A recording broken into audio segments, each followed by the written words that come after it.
কোকোর কিন্তু ব্রেকফাস্ট হয়ে গেছে, কিন্তু তবুও আমরা খাচ্ছিলাম পাস্তা এবং কোকোকে সেখান থেকে একটা একটা করে দিচ্ছিলাম। এটার দুটো কারণ, একটা হচ্ছে কোকোকে এনগেজ করে রাখা, আমরা যখন খাচ্ছি তখন শান্তির মতো আমরা খেতে পারি ওকে বিজি রাখলে।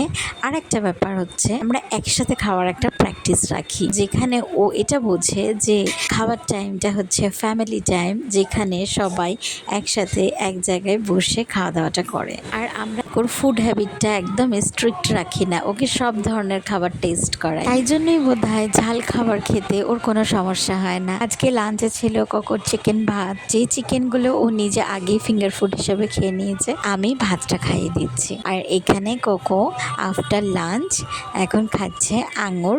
আমি অনেক সময় বেলা 12টার মধ্যে ওকে ফ্রুট জুস খাইয়ে দিই, কিন্তু আজকে সেটা খাওয়ানো হয়নি, কারণ ওই টাইমে ঘুমিয়ে পড়েছিল। তাই জন্য আজকে লাঞ্চের পরে ওকে একটু আঙুর দিয়েছিলাম। ইভিনিংয়ে আমি অ্যাপেল বয়েল করে দিয়েছিলাম, যেটা ও 6 মাসের পর থেকেই খায়। আজকের ভিডিওটা রাখলাম এই পর্যন্তই, দেখা হচ্ছে আবার কাল নতুন আরেকটা ভিডিওর মাধ্যমে।